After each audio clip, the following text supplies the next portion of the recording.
What's up? This is Devon Hill, aka CFoo, CEO, CIO, CFO of Champion Breed Unlimited. I've been doing this since October 2007, full-fledged as a coach. As far as I'm concerned, as long as I've been doing it, you inherit a whole lot of different roles. As far as the coach is concerned, we meet different people. They also deal with different personalities as far as it's concerned. And the thing that I feel that stands us out more than other clubs is that we've become very personal with our fighters and our clients. We're not just a boxing entity, but we do fitness. We do a whole lot of different things, trying to band different cultures into one united front, to be a part of something bigger than what it is. And so far, we've been successful at it, and I wouldn't change what I do for anything. Okay, Devon, I know that you're a coach and you're the founder of Champion Breed Unlimited, but I also know that you're a fighter. Tell me a little bit about that. Yeah, I was trained. I started boxing since I've been off and on with it, to be honest with you. I was a street kid. I was, out there hustling, doing my chasing girls and stuff like that. But when I actually started to take it serious, I met with Sam Simmons and Jose Garcia, who actually made me what I am as far as boxing. They took me everywhere for sparring. I sparred a lot of different pros. I fought in the Golden Gloves. I fought as a master. I was a pro sparring partner with various fighters. And when I felt that they weren't, when they were pursuing other interests, that's when I felt like I had to do this on my own. So I guess I got into coaching. Okay. Tell me how you made that transition, or what that felt like for you, or how it became important for you to become a coach from being a fighter. Well, when they were training me, I was really good at what I was doing. The difference was that within myself I felt incomplete, and I was still thirsty for more skill. So eventually, as I became a professional sparring partner for some of the pro fighters out there, I started realizing what I wanted as a fighter.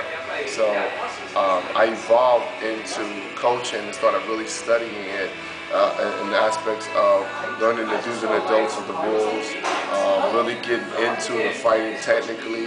I even got into various gyms and sparred different guys on my own. I would never tell my coach that, but it really made me better as a leader, because then I knew what I had to offer to someone coming in blind. Okay. Tell me a little bit about Champion Breed. All right, Champion Breed, again, as I said, was founded in October 2007.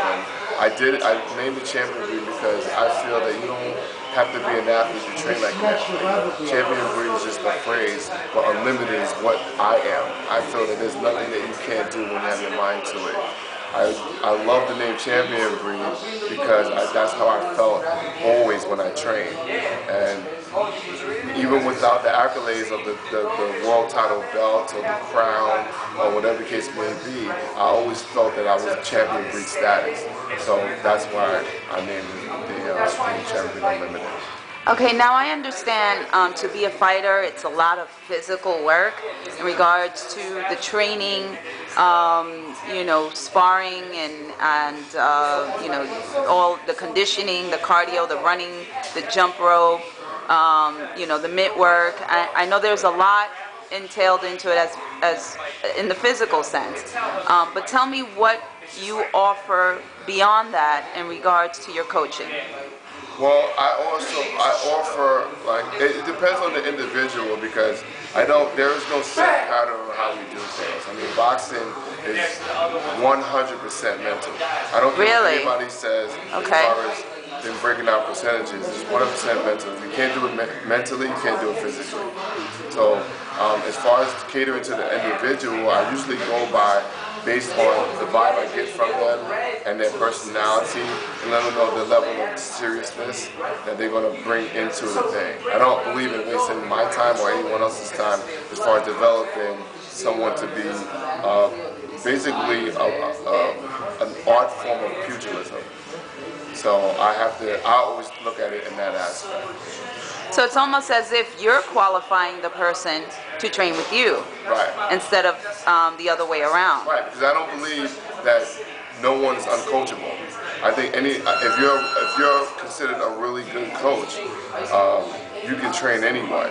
If you can't train I mean, there's a lot of coaches out there that title themselves coach, but really aren't coaches. I think a lot of people are misdirected or misinformed about boxing, that it kind of waters it down when they go out there to perform. They give themselves a false hope. So I feel to any coach out there, I say this boldly: if you're a coach, you should be able to train anyone or take someone from someone else that's defected from another camp and alter their habits.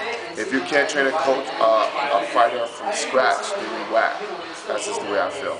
Really? Right. I have a really important question for you, Right. Devon, because, you know, as a female, I've heard, you know, a lot of different opinions in regards to women's boxing. Now, I know that women's boxing is going to be in the next Olympics at the amateur level. I think that's very exciting. I'm seeing that, you know, there's more activity in the world of boxing for women. Talk to me about how you feel about it, because I've gotten different opinions, and I really want to know your... Well, I think personally women's boxing is a good thing.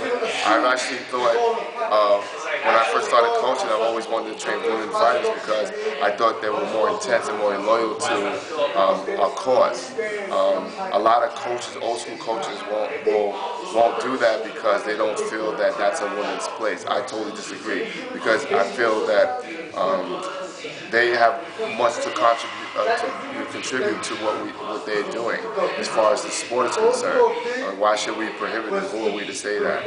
But also, I also thought of it as an educational experience for myself, because their mindset and focus is more intense, in my opinion, than most men are, because they always feel like there's something they have to prove, because they're considered the lesser dominant person, you know, with the male and female thing. Like their places in the kitchen or at home. I totally disagree with that. I believe that there should be equal opportunity as far as sports is concerned. Not saying that you have to put women with men for them to do a co-ed thing, but they should be able to compete as well. And I have no problem training any female if she wants to be trained. What about the skill level? Now, there's always been a lot of controversy in regards to like a sport like basketball, where they say the women's basketball, the WNBA, doesn't give you that much, it's not as entertaining to watch because the women aren't as agile, they aren't as, you know, physically competitive, or, you know, just the skill set is just not at the same level. What do you say about that in female fighters? I don't believe that either, because you can't base a skill level on gender. You know, like everybody's different. Like Ann Wolfe, I'll give you an example. I know Ann Wolfe can beat a lot of pro fighters, men, and the way she trains is like incredible. But again, they're still looked at as females. I believe anybody that's in the ring is a fighter, regardless of their gender. I have my female fighters sparring dudes and really getting it in, because again, they feel that there's a sense of that they have something to prove, and I respect that. I mean, everybody has a sense of proving something to someone, but women are more intense because they always look down as far as sports is concerned. So I welcome it. I mean, I don't think that I try to defy the odds. I always like doing that, going against what everybody else is saying. But at the same time, there are a few guys or coaches or whatever it may be that are doing it. I always knew that women's boxing was going to evolve into the sports selection as far as the Olympics is concerned. I even tried to train a girl at one time because I thought that she was going to be good enough to be in the Olympics. But you know, maybe some of them develop a certain cockiness, and then I just didn't want to deal with it anymore. But ultimately, I don't have a problem with women jumping in as far as that's concerned. Well, it sounds like that you're more interested in the the mindset of an individual and their determination and their commitment to you, as opposed to maybe their skill set or lack of. Right, because mentally, in order for you to be a part of something, you have to be involved. Um, a lot of people don't understand it. I'll sit and talk to certain people, and yeah, I would love to do that, but you know, I just don't have the heart for that. You know, like I understand they don't have the commitment, they don't want to do the physical aspect, but it's all mental. If you can't do it mentally, you cannot do it physically. A lot of people they'll feel like it takes too much time to accumulate skill, but it depends on the individual. What do you want out of it? And when you get it, what are you going to do with it? What do you see for Champion Breed's future? Well, I believe Champion Breed is going to be a household name. We're still evolving into what I imagine it to be. You know, it depends on how the world turns, really. I can only go about what I see or what's coming at me. I'm always looking for to open the training pro fighters and mentoring young individuals into the sport of boxing, and even doing it on a fitness level, because I feel as a former fighter and master fighter, former fighter meaning in the amateurs and master fighter now, I believe I have a lot to contribute to it because I've actually experienced what they're going to go through.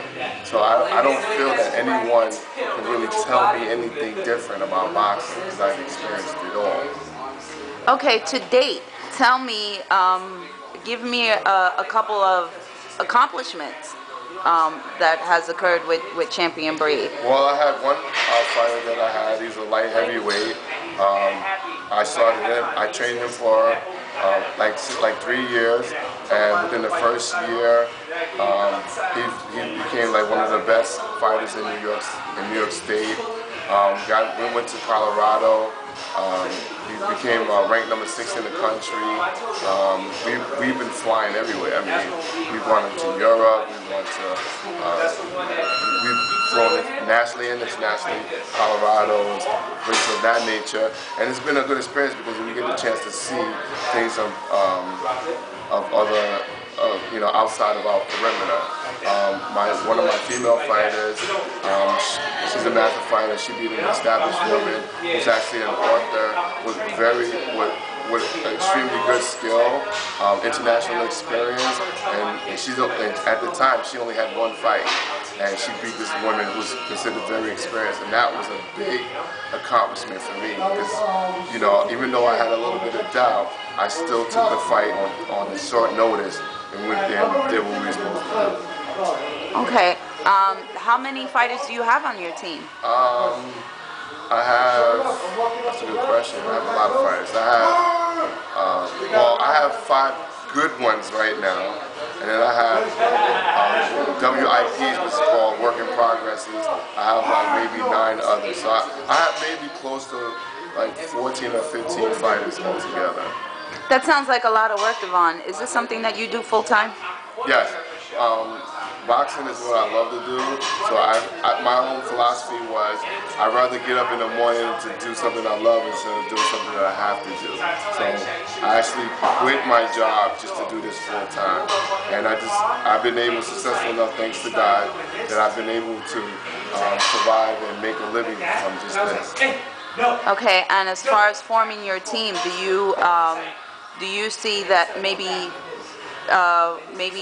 future up-and-coming coaches or mentors?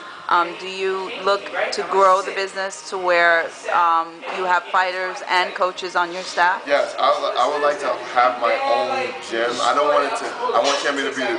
want Champion Breed to be a chain. I don't want it to be just one gym. I want us to be known for the type of programs that we're putting out, the positivity that we're doing. Also, I want it to be like a camp for like pro fighters who want to prepare for their big fights in the pros. To actually give some insight to the younger guys for something to aspire to if this is what they choose to do. I don't force boxing on anyone. I give them an option if this can change your life as far as the training, the discipline upon it, but ultimately they have to make the decision. Okay, and just one more question. Tell me, besides the boxing, besides being a winner, what else does Champion Breed offer to an individual? Well, it gives them a different type of self-esteem. There's a lot of people that come into our camp that are very shy or just insecure, very withdrawn from society as they know it or from their families. And most of the time, I'm hired to pick that up or change their life in that aspect of having a purpose. I think I've given off that aura based on my personality to other people and the positive things that I've changed and mentally with a lot of individuals. I mean, some people like at-home moms. Some people just come just because they need somebody to talk to. But then next thing you know, they're working out. I have people that want to bring their kids here because they just can't deal with them at home, or they can't deal with them in school, or they can't deal with them on the street, or they're trying to refrain from their gang life, or just the peer pressure of just growing up. You know, I understand that, so I try to open myself to educate as well.